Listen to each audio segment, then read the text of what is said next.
Empezamos a transmitir en vivo. Le damos la bienvenida a todos los espectadores que nos están acompañando en este espacio de webinars. Muchas gracias, UMSA. Soy Alfredo Antunes, coordinador del área de formación continua, y en el día de hoy nuestra moderadora será la docente Dora Gesualdi. Bienvenida, Dora. Gracias, Alfredo. Cuando quiera, iniciamos. Sí, empezamos. Sí, dame la palabra a mí. Sí. Ya estamos en vivo, así que cuando desee. Bueno, ahora ¿hablo entonces? Sí. Bueno, en primer lugar va a hablar el doctor Alberto J. Bueres, decano de la Facultad de Derecho de la Universidad de Buenos Aires, miembro de número de la Academia Nacional de Derecho, profesor emérito de la Universidad de Buenos Aires, ex director del doctorado de UNSA, ha escrito numerosos libros sobre su especialidad y ha dictado conferencias tanto en el país como en el extranjero.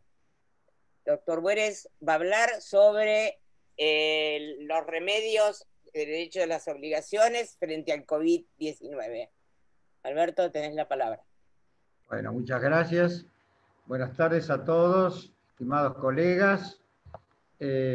Como dijo la doctora Gesualdi, trataré de esbozar algunas de las instituciones de una manera simplemente naturalmente, que se refieren con esta pandemia, lamentable pandemia del COVID-19. En primer lugar, diré algunas palabras sobre el caso fortuito, como está regulado en el Código Civil y Comercial de 2015, y por sobre todas las cosas, como yo lo veo conceptualmente, ¿no? Pese a las diferencias de matices que pudo haber sobre este tema en la historia, ¿no? Precisamente esta historia muestra singulares desencuentros a la hora de definir el caso fortuito, muchas veces identificado con la fuerza mayor y otras tantas separado conceptualmente de ella. Es más, entre estas figuras con frecuencia se entremezcla la falta de culpa o no culpa, falso y absurdo o tercer género, situado mal, incorrectamente, entre la culpa y el caso fortuito. Falta de culpa esta denominada en ocasiones casus minor o caso fortuito estricto, que es la terminología que vamos a usar en la interpretación del artículo 1730. Algunos opinan, inclusive, a propósito de esta figura, la ha relacionado con el artículo 1218 del Código Civil Italiano, que es el que consagra este sistema que inspiró al Código Civil de 2000 y Comercial de 2015. Por tal razón, quizás el Código Español incluye una fórmula perifrástica en el artículo 1105, pues alude al hecho previsible o que siendo previsible no pudo ser evitado, pero no menciona ni el caso ni a la fuerza mayor. El artículo 130 de nuestro Código Civil y Comercial adopta una tesis identitaria y asimila entonces lingüísticamente el caso fortuito, la fuerza mayor y la causa ajena. Como quiera que sea, este es el caso fortuito estricto, un caso fortuito insuficiente, de insuficiente talante, incluido en numerosos códigos. Nuestro artículo viejo del Código de 1869, 514, también otros antiguos y más modernos. Y proviene de una definición de Arnold Vinio, o Vinius, que ya apareció en el Digesto y fue divulgada por García Goyena. Esta figura consagra una versión de la no culpa, de la ausencia de culpa, infértil por sí sola para liberar al deudor. La no culpa no libera nunca al deudor. Está muy claro que el llamado caso fortuito del artículo 1730, estricto, que de forma inexorable debe ser externo en relación con la esfera de incumbencias del deudor, únicamente contribuye para formar una de las facetas, una de las partes del límite de responsabilidad. La parte subjetiva, si hablamos de la culpa o no culpa, si el suceso es imprevisible o irresistible. Pero para eximir de responsabilidad al deudor, tiene que conectarse causalmente con la imposibilidad de pago objetiva y absoluta de satisfacer la prestación, con el hecho complejo, el aspecto objetivo. Esta es la concepción que defendió Mommsen en su famosa polémica con el subjetivista Donello, en tiempos del derecho común, el derecho comune, recogida por Giuseppe Osti en 1918. Giuseppe Osti, ilustre profesor de Bolonia, cuando señaló que por caso fortuito debía entenderse, en italiano sería quale evento, che senza colpa del debitore rende objetivamente imposible la prestazione. El evento que sin culpa del deudor, artículo 1730 solamente, hace imposible objetiva y absolutamente la prestación. Elemento objetivo, hecho jurídico complejo. La imposibilidad de pago extingue la prestación. Y al no haber obligación alguna, y tampoco incumplimiento porque se extinguió la obligación, no cabe hablar de responsabilidad. En cambio, si la imposibilidad es imputable, si se verifican positivamente los requisitos de previsibilidad o inevitabilidad del artículo 1730,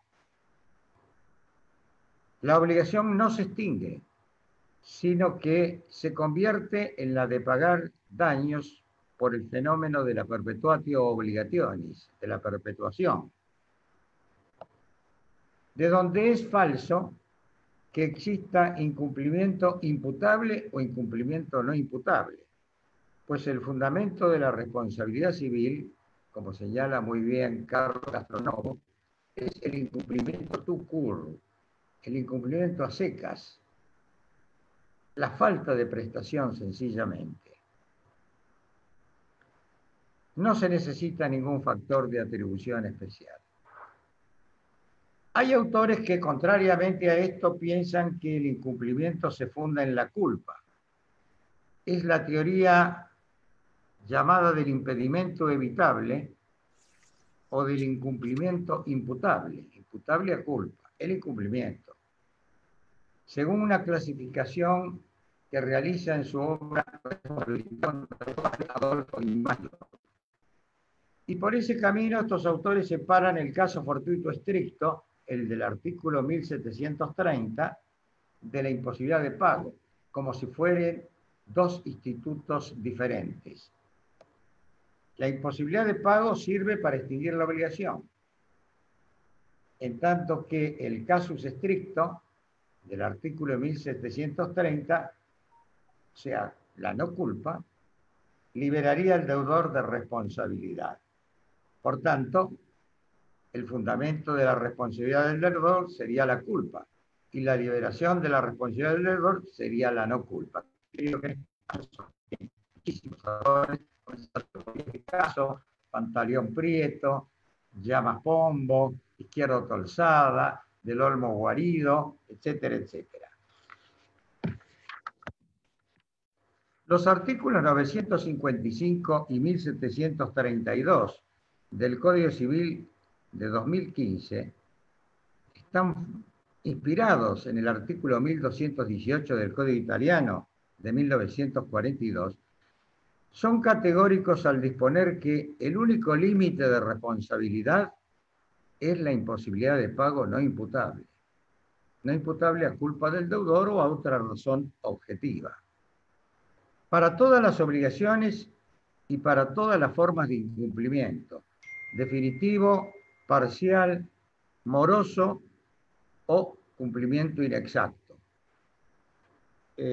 Bueno, recordarán ustedes que, no tengo por aquí el código, no sé dónde lo coloqué, el artículo 955, muy similar al 1732, que contiene algunos detalles, algunos aditamentos de especificación, dice lo siguiente: la imposibilidad sobrevenida objetiva y absoluta y definitiva de la prestación producida por caso fortuito, fuerza mayor, el del artículo 1730, extingue la obligación, como decíamos, sin responsabilidad.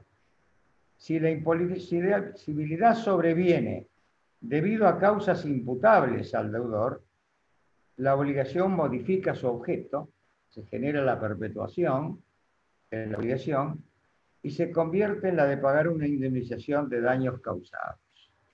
Es el esquema que hemos mencionado. No voy a detenerme en el examen de las imposibilidades temporánea, definitiva, total y parcial, puesto que para el desarrollo de esta exposición no generan mayores inconvenientes. En cambio, sí es importante prestar atención a los significados de imposibilidad objetiva y subjetiva, por un lado, y de imposibilidad absoluta y relativa, por otro. Según la teoría tradicional, clásica diríamos, hay imposibilidad objetiva cuando la prestación no puede ser satisfecha por el...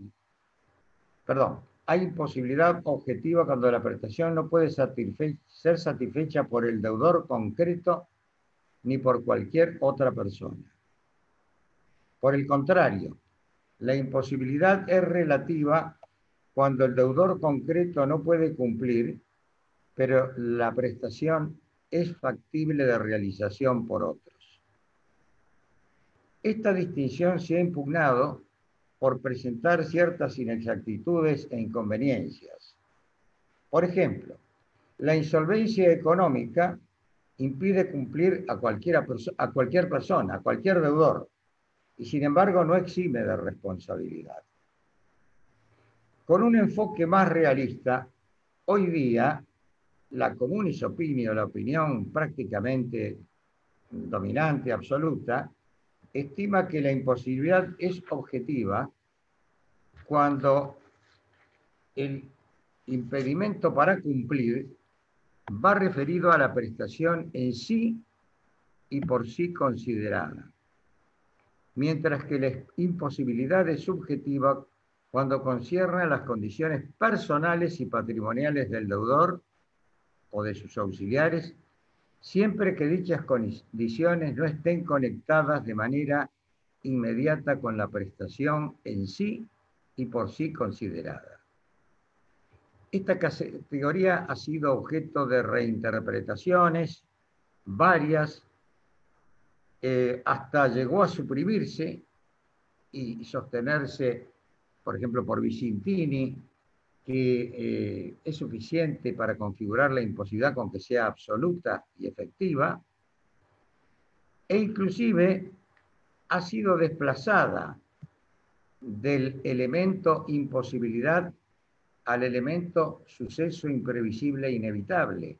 O sea, ha sido desplazada del artículo 955 nuestro, diríamos, y 1732, al artículo 1730. De todas maneras, estos planteos son extensos para desarrollar, llevarían mucho tiempo y simplemente basta entonces con mencionarlos. Por lo que se refiere a la distinción entre imposibilidad absoluta e imposibilidad relativa, que es sin duda la más importante, se entiende que ella se enlaza con la intensidad del esfuerzo. Intensidad del esfuerzo. Según la postura que se atribuyó a Osti, en un primer momento al menos, la imposibilidad absoluta es aquella que no puede ser vencida por las fuerzas humanas,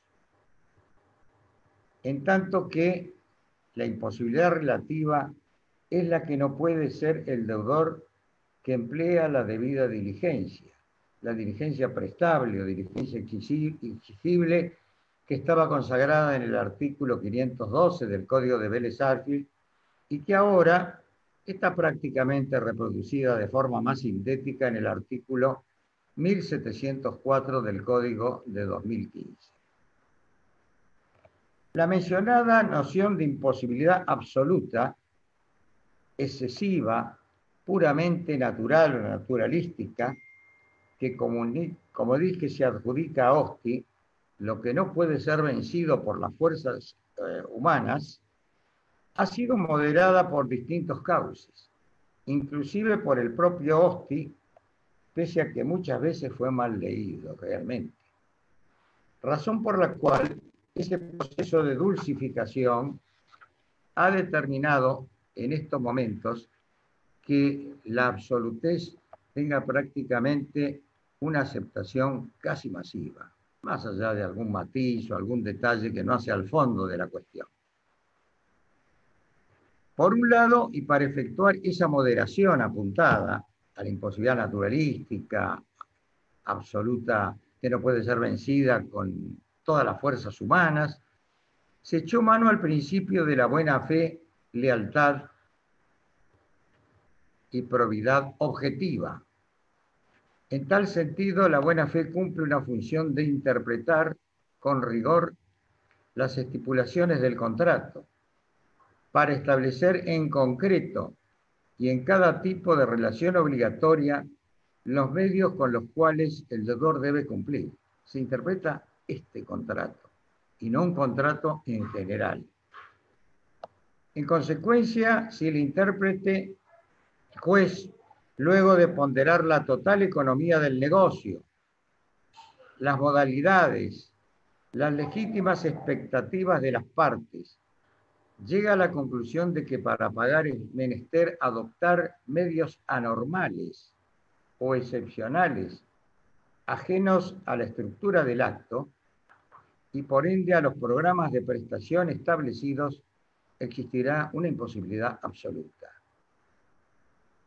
De tal forma, ejemplificando un poco, se entendió que si el transportador no puede realizar un viaje por el túnel del Sempione a causa de una huelga ferroviaria, y por otro lado, la carretera está cubierta por 1,5 metros de nieve, la prestación no es posible de realización, pues el medio de transporte está identificado íntimamente con la prestación prometida por el deudor en el caso. Tendría que recurrirse a numerosos aviones para cumplir lo que debe hacerse mediante el uso del ferrocarril o en todo caso de camiones o de automóviles por la carretera. Es el concreto contrato, ¿no? El contrato que realiza, por ejemplo, un vendedor de golosinas en un kiosco y por otro lado la comparación que estaría dada con un contrato diferente en el que había otros medios para cumplir, realizado entre empresarios que venden petróleo.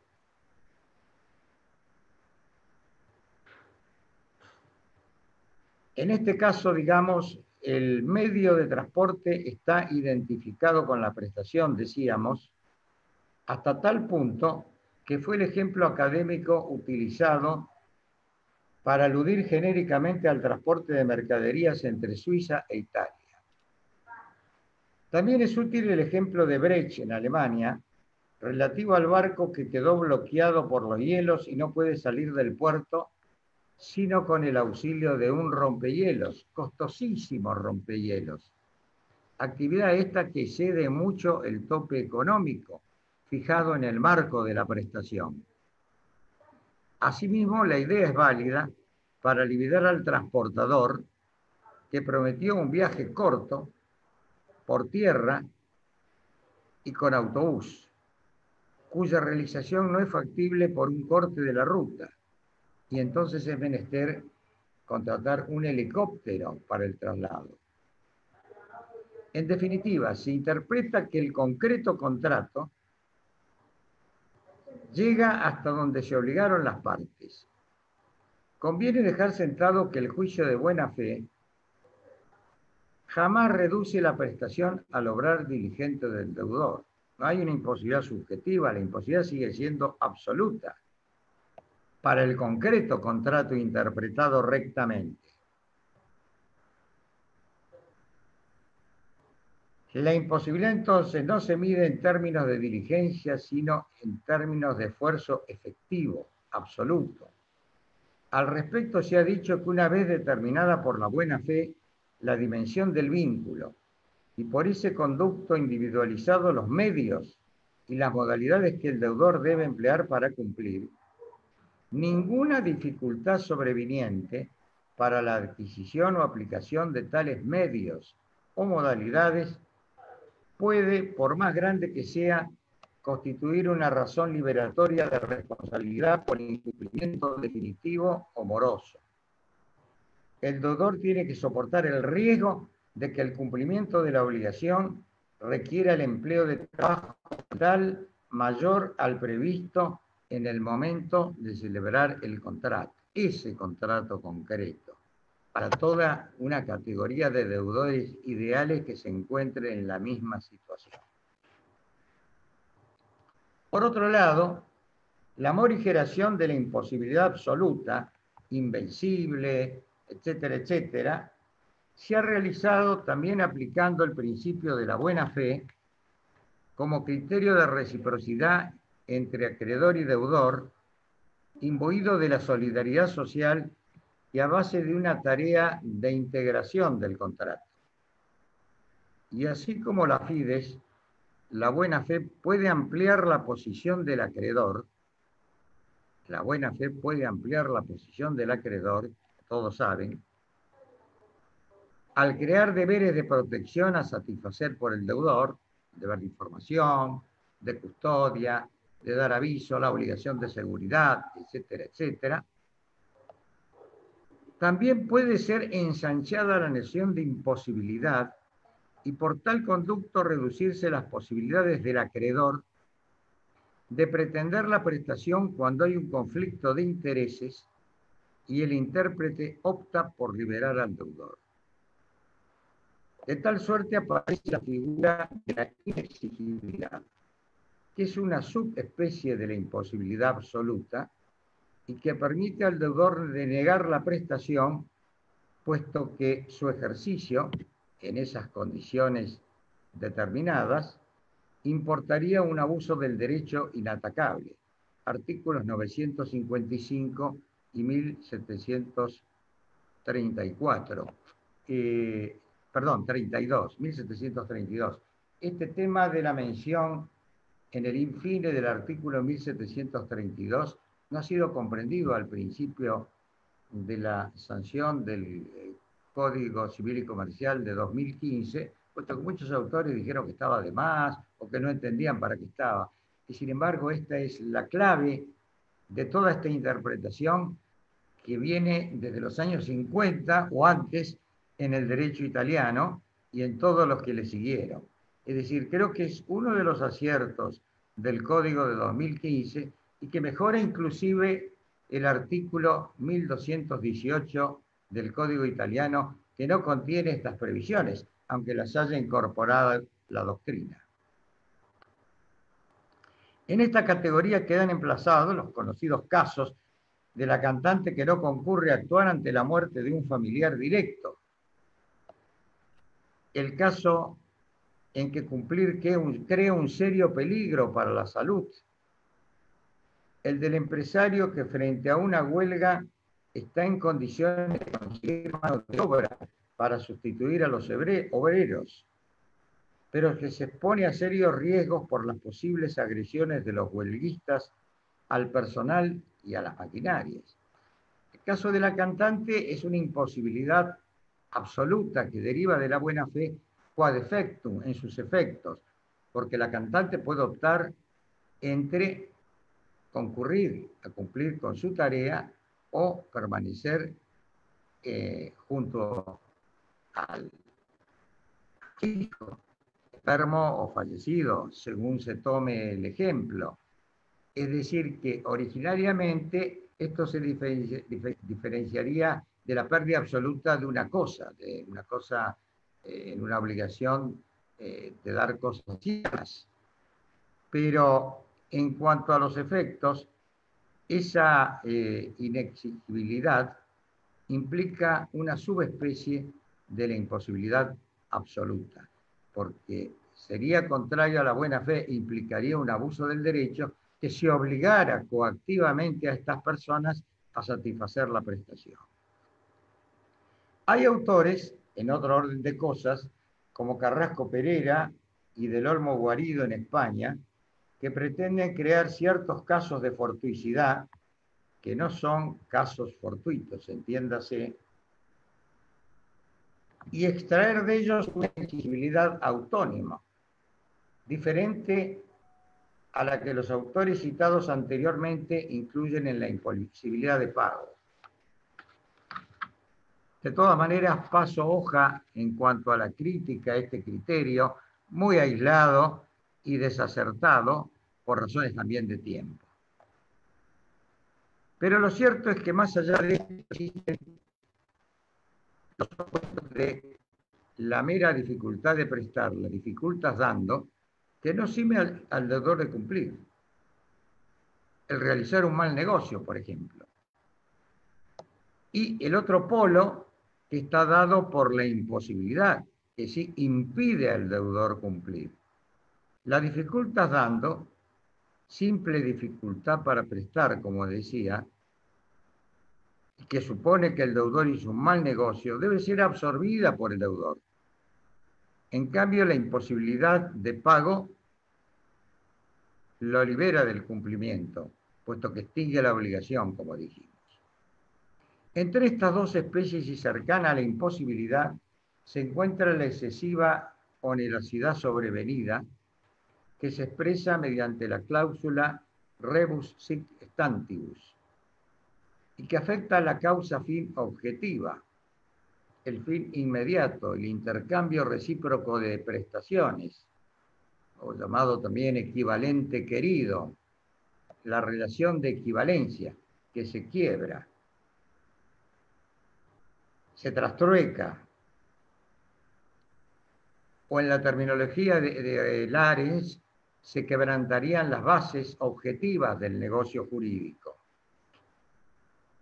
En tal caso no hay imposibilidad ni exigibilidad, sino remedios autónomos propios citados a ciertos actos jurídicos solo, conforme a lo que establece el artículo 1091 del Código de 2015, que tiene algunas diferencias con el viejo artículo 1198, parágrafo segundo y siguientes, del Código Civil de Vélez Arfiel. El citado texto del artículo 1091 nuevo refiere que en los contratos conmutativos de ejecución diferida o permanente, si la prestación se torna excesivamente onerosa por una alteración extraordinaria de las circunstancias existentes al tiempo de celebrar dichos contratos, sobrevenida por causas ajenas a las partes y al riesgo asumido por la que es afectada, esta, la afectada, puede denegar extrajudicialmente la prestación, negarse a cumplir, o pedir al juez por acción o excepción la resolución total o parcial del contrato o su adecuación, lo que en el viejo código se denominaba el reajuste equitativo.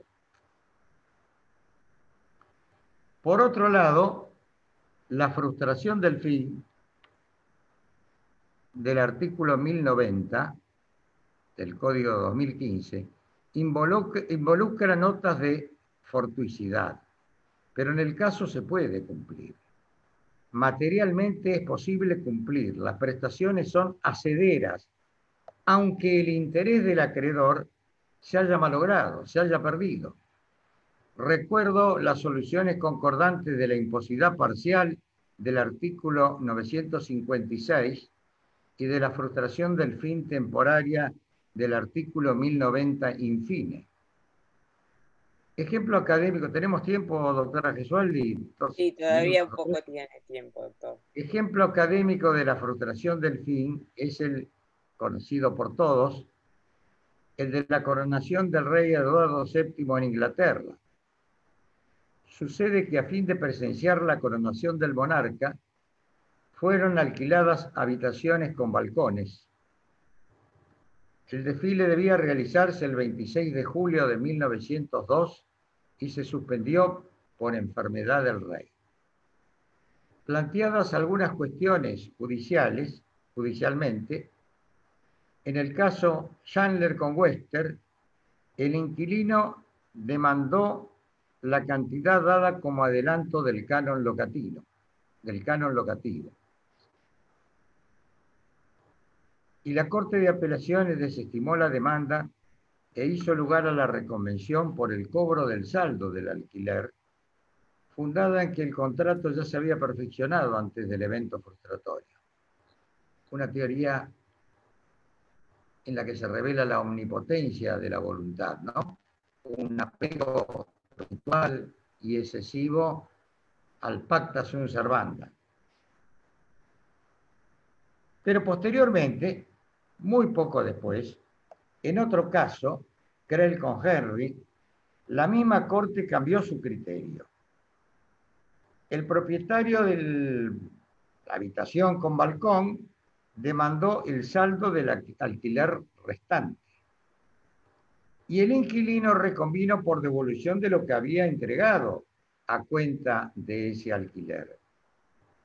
En este caso, el tribunal hizo lugar a la reconvención, pues entendió que el paso del desfile era el fundamento del contrato. En definitiva, este suceso era un móvil causalizado, el aspecto subjetivo de la causa fin. Era un móvil causalizado que al no realizarse, porque se enfermó el rey, frustró la finalidad típica, ese fin inmediato, ese intercambio de prestaciones, ya que no tenía ningún sentido usar las habitaciones, ni esto podría engendrar un derecho a pagar un alquiler. Para concluir, entiendo que en la pandemia del COVID-19 se pueden generar conflictos emplazables en estas figuras conforme con las circunstancias de cada caso.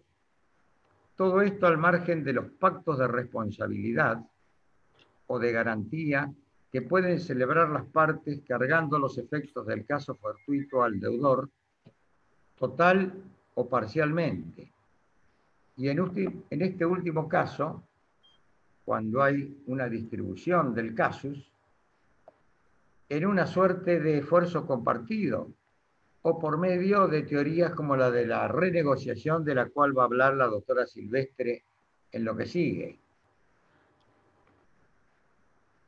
Esta lamentable pandemia entonces conducirá a los operadores jurídicos a profundizar las soluciones propuestas por el Código Civil y Comercial de 2015 y determinará la reviviscencia de otras figuras. Muchas gracias. Muchas gracias, doctor Bueres. A continuación escucharemos a la doctora Norma Silvestre, abogada, doctora en Derecho de la Universidad de Buenos Aires, profesora titular de Obligaciones Civiles y Comerciales en la Facultad de Derecho de la UBA, miembro de la Comisión del Doctorado de la Facultad de Derecho de la UBA, autora de numerosos trabajos sobre obligaciones y responsabilidad civil, tanto en libros como en revistas especializadas. La doctora Silvestre va a hablar sobre la reorganización de los contratos. Bueno, buenas tardes a todos. Muchas gracias por la invitación y es un gusto compartir este rato con ustedes en esta prestigiosa universidad. Yo voy a tratar de justificar y fundar un deber de renegociación que aparecen en el íter contractual cuando aparecen, en el íter contractual hechos imprevisibles externos al deudor, como ocurre en esta pandemia.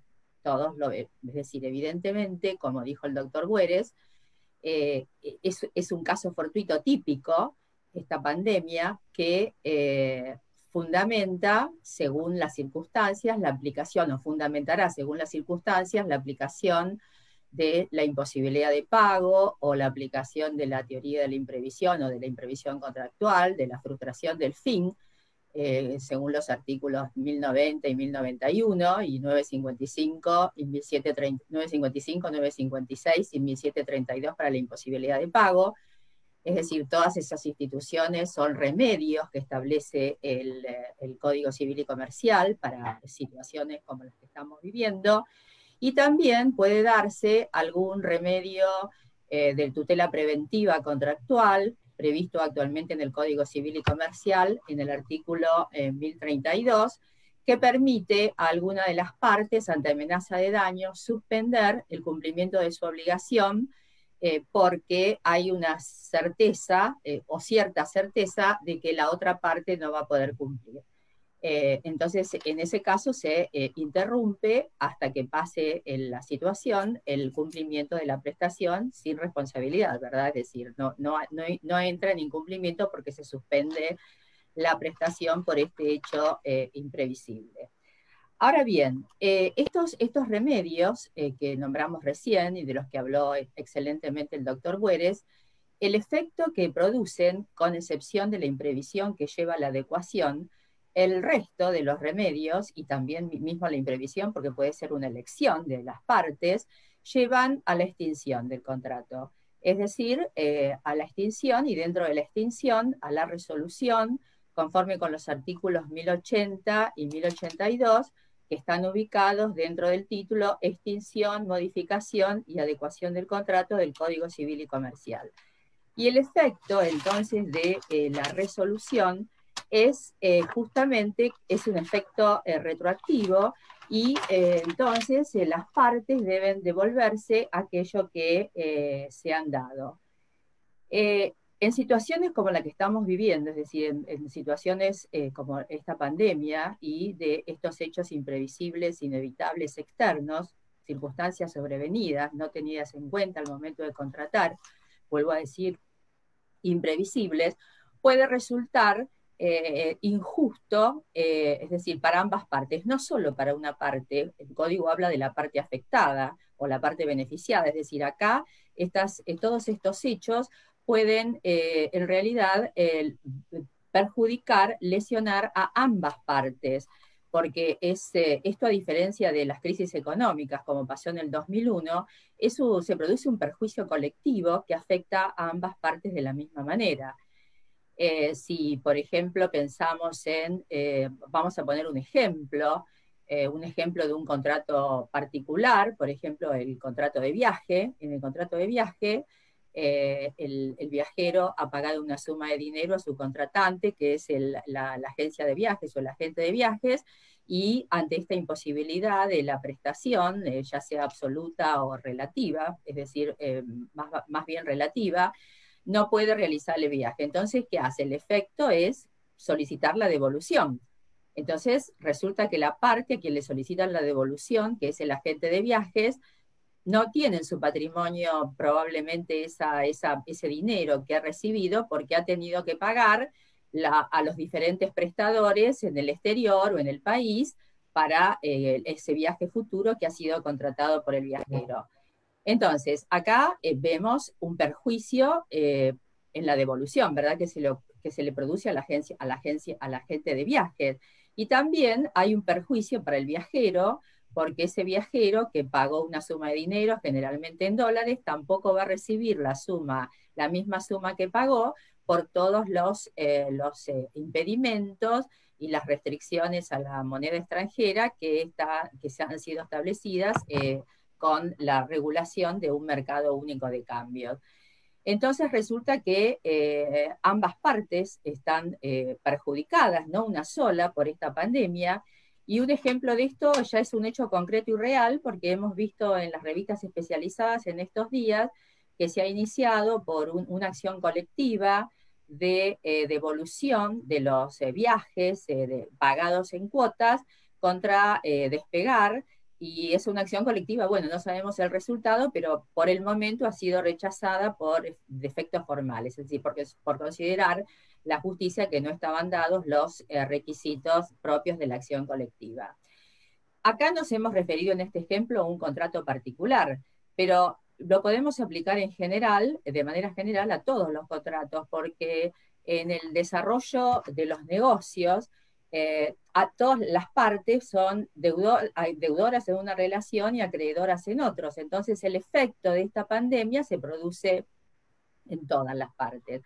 Entonces, una primera conclusión que podemos extraer es que en realidad la pandemia, es decir, perdón, no la pandemia, sino la resolución o la extinción del contrato no satisface a las partes. Es decir, por eso mi propuesta es sostener que existe en nuestro derecho un principio de negociación del contrato, un deber de negociación del contrato que está fundamentado en diferentes normas del Código Civil y Comercial y normas y principios generales del derecho. Este principio de negociación no es nuevo, porque ya en el año 2001, después de la crisis del año 2001, muchos autores se refirieron a la existencia de este principio. Autores como Morello, como Tobías, como el doctor De Lorenzo, Nicolau, Hernández, Quaglia. Todos hablaron entonces de la existencia de este principio de negociación. ¿En qué se fundamenta este principio de negociación? ¿Dónde lo podemos encontrar fundamentado en el Código Civil y Comercial? Tenemos varios principios generales. Hay uno fundamental, que es el principio de conservación del contrato, que hoy tiene regulación legal, o está establecido legalmente en el artículo 1066 del Código Civil y Comercial, y que interpretado, y es decir, y como surge de los principios de UNIDROIT, significa mitigar las causas que llevan, el principio de conservación significa mitigar las causas que llevan a la nulidad o a la resolución del contrato.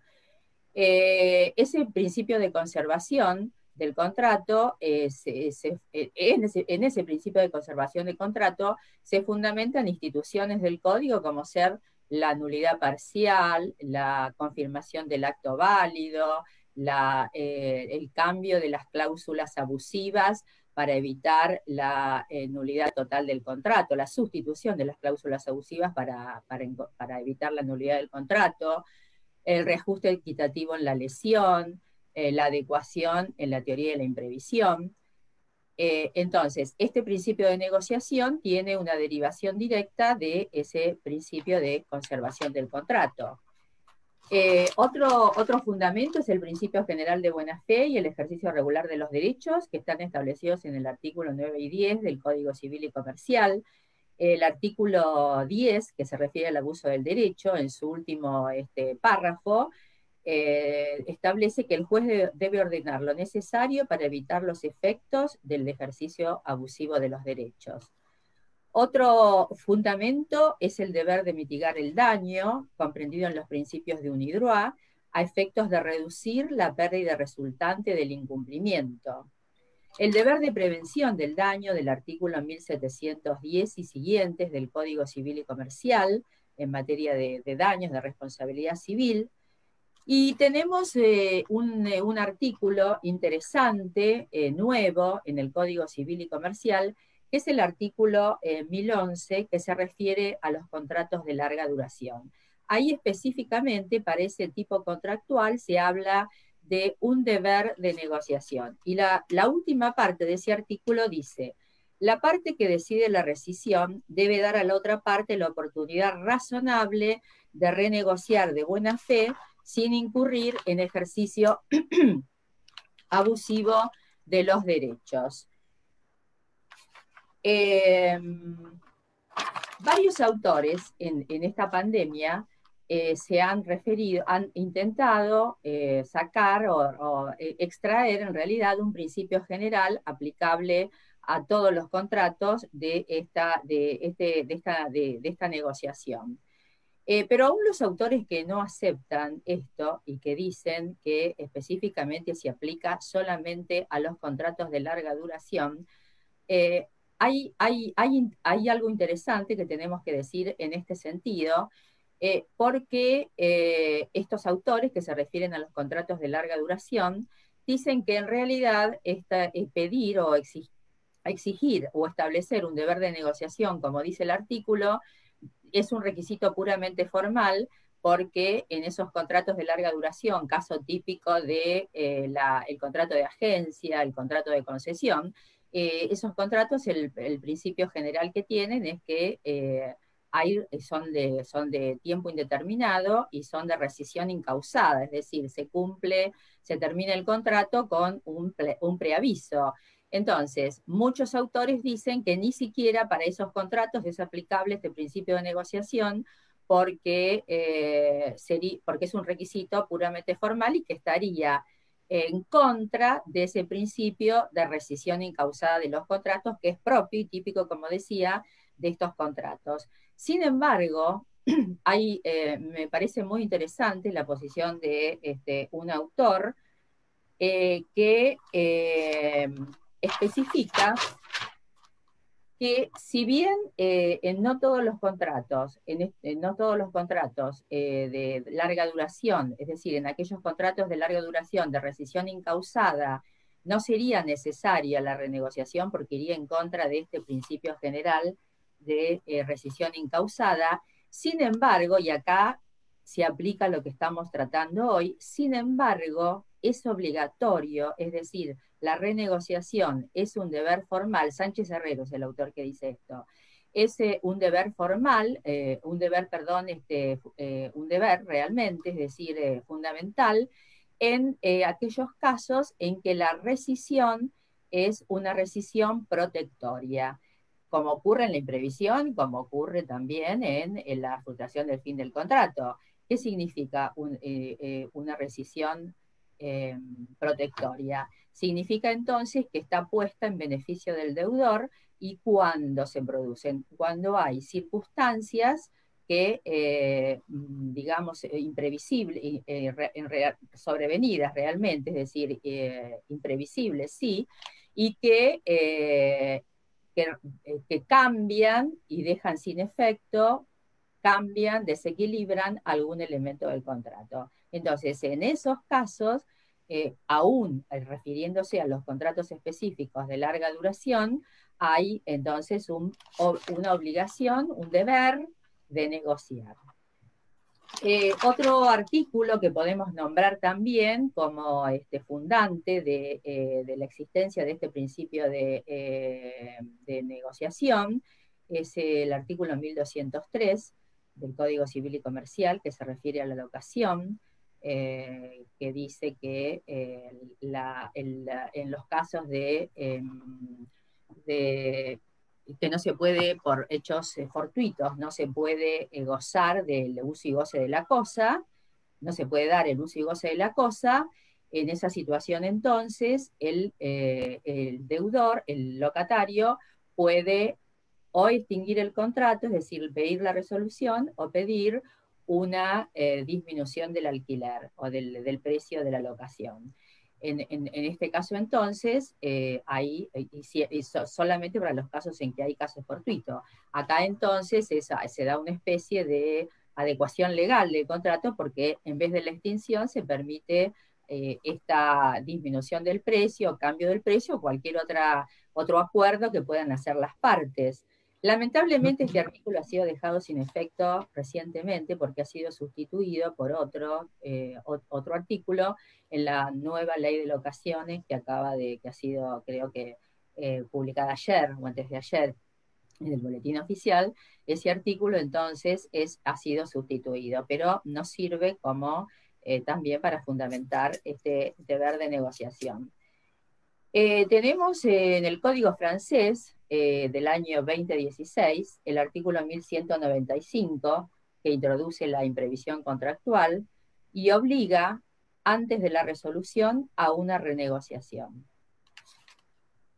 En las jornadas nacionales del año 2003 se trató en una comisión también la renegociación y revisión del contrato.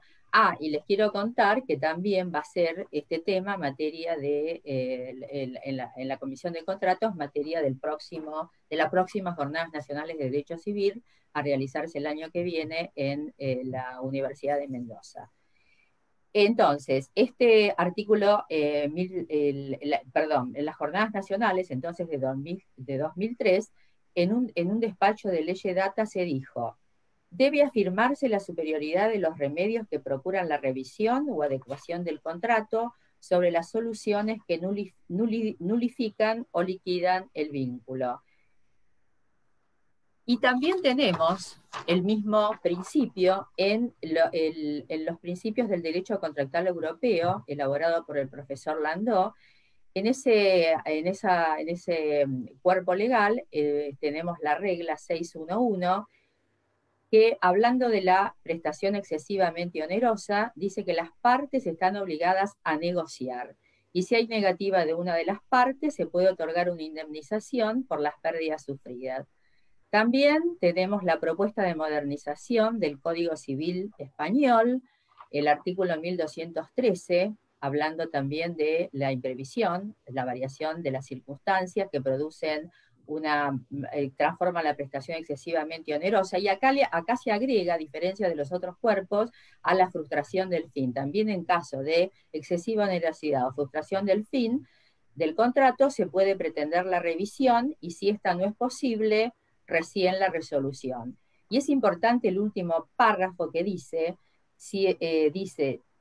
que si la resolución solo podrá ser estimada cuando no se puede obtener una solución que restaure la reciprocidad deducida de las propuestas de revisión ofrecidas por cada una de las partes.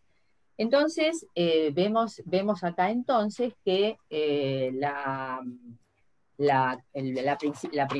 conclusión, la primera conclusión entonces que podemos sacar es que las partes tienen un deber de activar en un plazo razonable un comportamiento tendiente a lograr la recomposición de sus intereses. Ahora, esta es un deber de medios, no es de resultado, porque no se promete un resultado exitoso, y si se dan todos los requisitos de la responsabilidad civil y se prueba una injustificada negativa a negociar o una suspensión intempestiva del proceso de negociación, podría existir un daño, y ese daño entonces estaría fundamentado, la responsabilidad derivada de él estaría fundamentada en el abuso del derecho de resolver. Por ejemplo, se me ocurrió pensar en algunos ejemplos donde existiría este abuso de derecho a resolver, y en el caso que vimos recién del artículo 1203, habría una conducta abusiva, por ejemplo, es decir, el caso del artículo 1203, como dije recién, es el caso del locatario y del locador y locatario, donde se frustra el goce y uso de la cosa por un hecho imprevisto.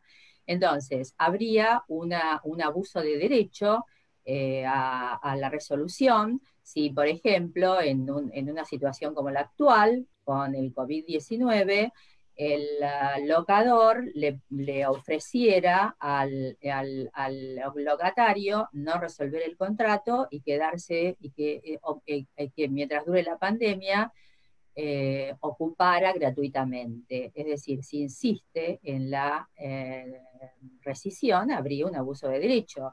Y también habría un abuso de derecho, me parece, en el caso de la locación de obra, el supuesto del artículo 1264 del Código Civil y Comercial, artículo que se refiere a las variaciones del proyecto convenido. Y ese artículo establece que el contratista no puede variar el proyecto ya aceptado sin autorización del comitente.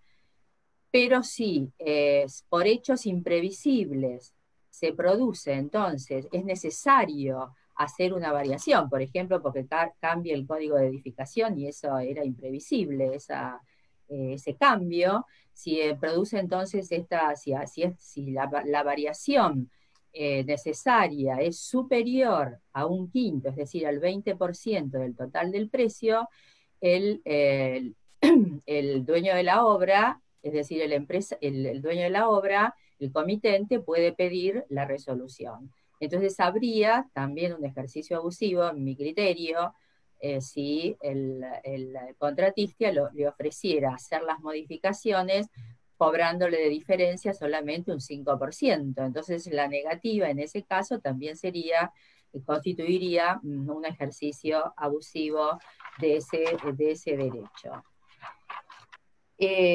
¿Cuáles serían qué guías orientativas? Algo de esto ya habló también el doctor Bueres. ¿Qué guías orientativas tenemos para la renegociación? Tenemos el esfuerzo compartido que se aplicó en el año 2001 con la ley 25.561. Tenemos un criterio también similar legal, en la ley de solidaridad, y emergencia pública dictada por este gobierno en el mes de diciembre de 2019, en el artículo 60 de esa ley, con relación a los créditos SUBA y los créditos de ahorro y préstamo para compra de automóviles. Ahí entonces, como es la ley de emergencia, se establece en ese artículo que el Banco Central debe buscar mecanismos para mitigar los efectos negativos de esos créditos, atendiendo al criterio del esfuerzo compartido. Así que también en estos momentos se está recurriendo al criterio del esfuerzo compartido. Podría ser una oferta genérica de adecuación equitativa, podría ser también una oferta genérica de adecuación equitativa y las partes lo podrán resolver posteriormente con el juez en un juicio. Respecto de los criterios jurisprudenciales que se están dando en el momento, tenemos también en materia, vuelvo a decir, de ahorro previo y de crédito SUBA, tenemos algunos fallos recientes de fines del año pasado con relación a la desvalorización monetaria que se produjo a partir de la mitad del año pasado.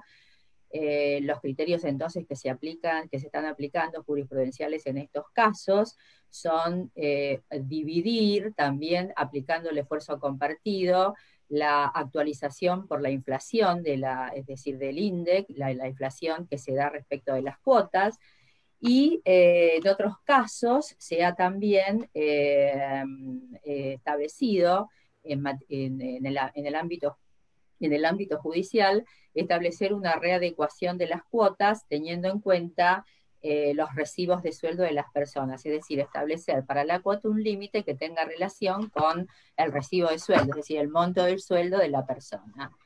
Y hay un fallo muy reciente de la Cámara Nacional Comercial, la Sala de Feria, del 16 del 6 del 2020, en el caso América TV contra Practiplus, donde en una medida cautelar innovativa se pedía como medida de fondo la modificación del contrato en los términos de la imprevisión contractual, es decir, en los términos del artículo 1091.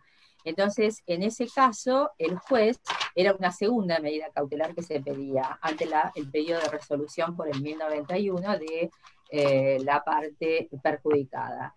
Y entonces el juez mantuvo la medida cautelar, teniendo en cuenta el principio de conservación del contrato, mantuvo entonces esa medida cautelar y estableció un valor de 50 y pico de pesos con relación al dólar estadounidense. También entonces se sostuvo acá, se aplicó, a pesar de que era un segundo pedido de medida cautelar, se aplicó entonces el principio de conservación de los contratos. Entonces, la conclusión es que del conjunto de normas y principios del ordenamiento jurídico contractual, pensamos que existe un principio de negociación previo a la extinción que se debe aplicar en circunstancias sobrevinientes imprevisibles como las que con las que nos hemos encontrado, similares a las que tenemos en esta pandemia. Bueno, nada más. Muchísimas gracias, doctora. Alfredo, no sé si existe alguna pregunta para hacerle a los doctores, que queda abierto el debate. Por el momento no hay preguntas. Están un poco tímidos nuestros espectadores hoy. Por el momento no tenemos preguntas. Bueno, si no hay preguntas, entonces le agradecemos a los doctores momento, la gentileza que han tenido. Muchas gracias. Ahora, ¿verdad? Y muchísimas gracias. Gracias, Alfredo. Muchas gracias por la invitación. Gracias a todos y a los organizadores, y en particular a la doctora Gesualdi, que es en definitiva quien nos ha convocado. También muchísimas gracias. Hasta luego. Por su excelente exposición. No, por favor, doctor, usted es más excelente. Bueno, gracias a todos. Hasta luego. Gracias. Muchísimas gracias.